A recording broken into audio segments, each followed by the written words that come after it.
politics is very important part of our messaging and communication as a tool. In this day and age, in Gandhi's time, no. I mean, why a white t-shirt? Should there be a dress code for politicians? Whether it's in the winter of Delhi, where you and I are shaking and shivering, he is with nothing else but that white t-shirt and those khaki trousers. So dress is important. There's no doubt about that. T-shirt movement, white t-shirt movement. I am all for imaginative ways of communicating, and dress is part of it.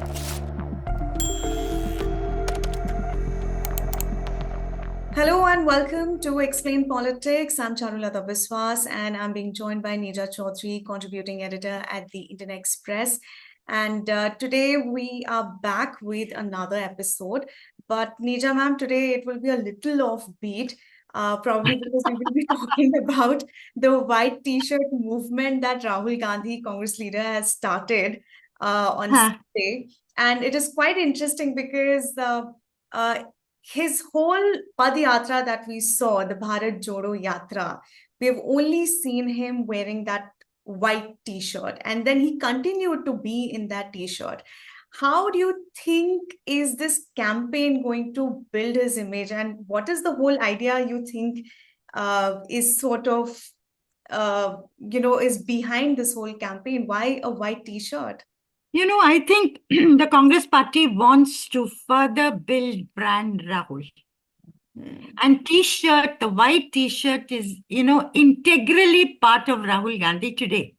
Whether it's in parliament or whether it was during the Bharat Jodo Yatra, whether it's in the, winter of Delhi, where you and I are shaking and shivering, he is with nothing else but that white t-shirt and those khaki trousers.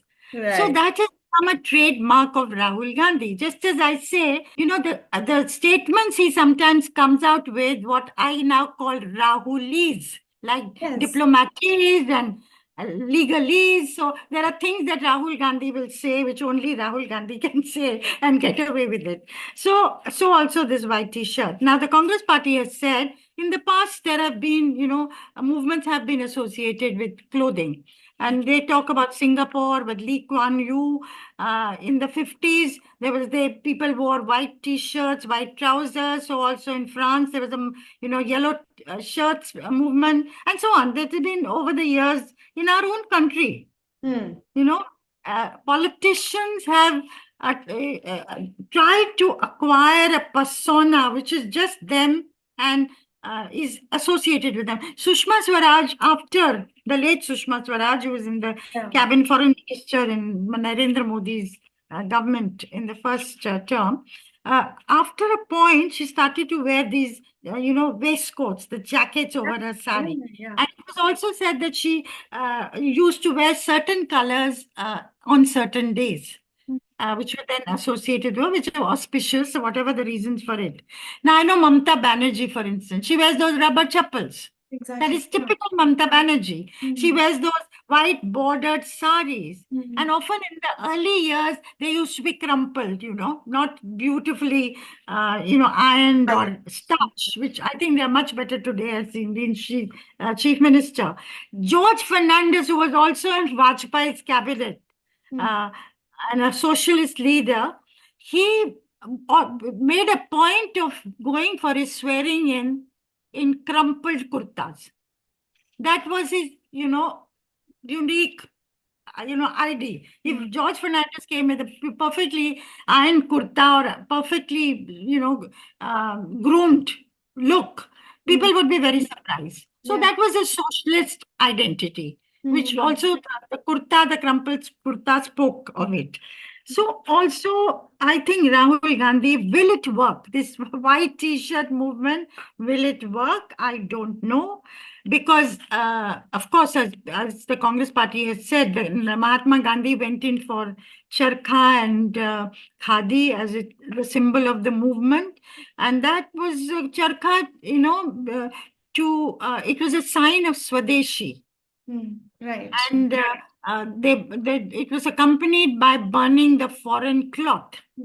So it was a move against imperialism, against colonialism, and that you will now spin the charkha, make your khadi, wear that khadi. So it's a symbol of self-reliance as well as independence and freedom.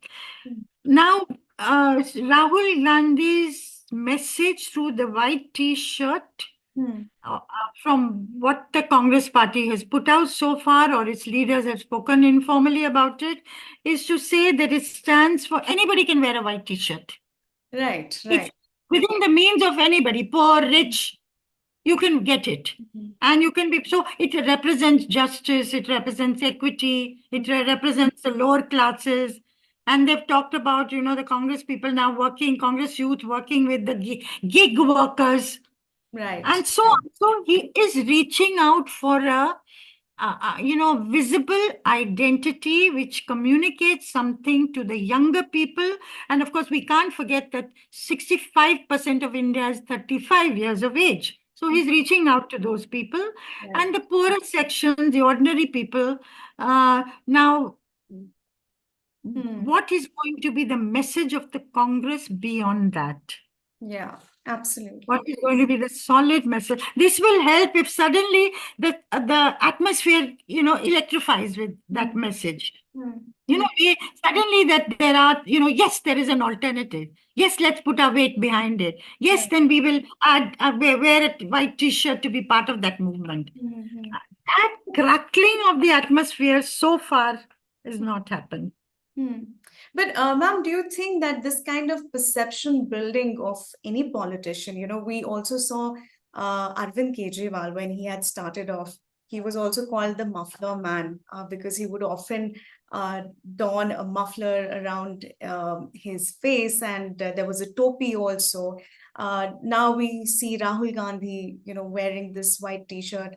Of course, both the leaders have come a long way, and we have seen how Kejriwal has sort of he's changed what he wears now. It's mostly the blue shirt that I see him wearing nowadays. He would mostly interact with voters and do his press conferences in that blue shirt.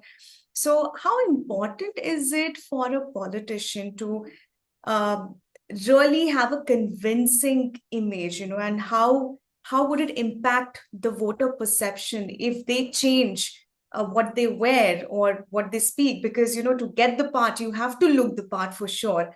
But how does it affect the voters on the ground? As I said, optics is very important part of our messaging and communication as a Hmm. tool. In this day and age, in Gandhi's time, no.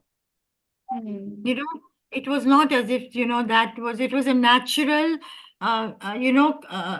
evolution. Yeah, This was the evolution of what his message was. yeah. Uh, Today, we live in a very different age. We live in a technology-driven age. We live in optics-driven age. So, those are important tools for giving the message. So, you cannot ignore it. Hmm. But that cannot be the only thing. You cannot just rely on that optics without a more solid message that gets communicated to the audience you want to communicate with.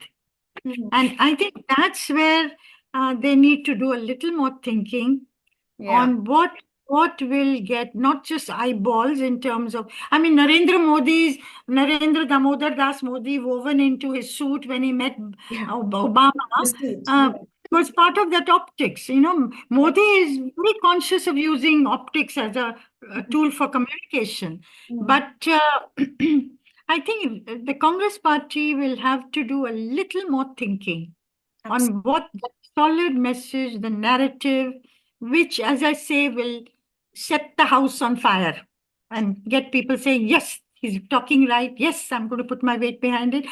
He has reached out to, for instance, the Dalits and Muslims after the Bharat Jodo Yatra and the other Yatra.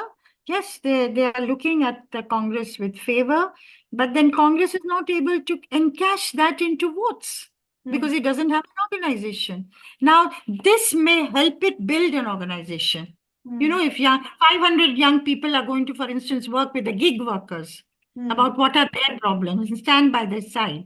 And if there is a T-shirt movement in different capitals, so maybe, it is again a way of building an organization in 2025. 2025 is very different from 100 years ago Uh, when other leaders Yeah, absolutely. Ma'am, of course, besides, what's happening in Delhi elections, of course, during campaigning, you have to wear something which is comfortable and all of that. But apart from that, is there a dress code for politicians in general? Because of late, we definitely see, politicians just going for something really simple and traditional and not outlandish, because there's a chance that the rival parties may take advantage of the situation and hit out at you for wearing something expensive, maybe a bag or a sari or anything, right?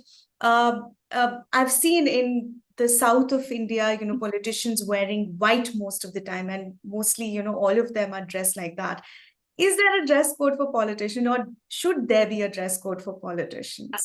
I think there cannot be a imposed dress code for politicians, but yes, in the past, you were supposed to dress, at least you expected your political leaders to dress simply, neatly, to be able to identify with the large mass of India who did not have much, So a Yeah. very flamboyantly dressed politician would be looked at askance, where are they coming from? Yeah. Today, that doesn't seem to be the case. You find people wearing, very expensive clothes because they are catering not to that that ordinary person or the poor person. They're catering to the television camera, which will take that pleasant image to millions of people. And those millions of people also want their, leaders to be looking good rather than looking dowdy, I suspect. Hmm. So there has been a sea change in the situation. I used to often say, there were in the past very elegant and very beautiful TV anchors, Charulata. But if you open the thing and the first line of the news came, you missed that line because you were looking at the flower in the hair, or the beautiful woman on the screen, but you missed the headline. So there had to be a sort of a balance. So also the doctors, if you went for treatment, I know this from personal experience, to a doctor, if they're giving you treatment and the doctor is, the arms are full of bangles, jhanjhanat of the bangles, you begin to feel nervous. She's so conscious of her look. Is she going to be able to do justice to my treatment? But a pleasantly dressed doctor, without being conscious of her looks, I'm using the her bit because I think gives confidence. A pleasantly dressed anchor gives a sense of confidence. You listen to the headlines. So also, I think a pleasantly dressed, but not necessarily flamboyantly dressed, a politician also creates a similar sense of connect and self-confidence in the voter. So dress is important. There's no doubt about that. T-shirt movement, white T-shirt movement. I mean, I am all for imaginative ways of communicating, and dress is part of it. So let's see how it goes and where it goes. Let's see, let's see. As much as the message is important, the messenger is also important, and how the messenger looks like, it seems, has also become as important in today's time. Thank you so much, Neeja ma'am, for joining me in this conversation, and thank you, viewers. We have recorded plenty of conversations on Delhi elections, so feel free to go in the playlist and watch our conversation on whether or not Arvind Kejriwal win the Delhi elections, and much more. You'll find a lot of content over there. And don't forget to like, share, and subscribe to our channel, The Indian Express. Thank you so much for watching. Thank you, Neeja ma'am. Thank you.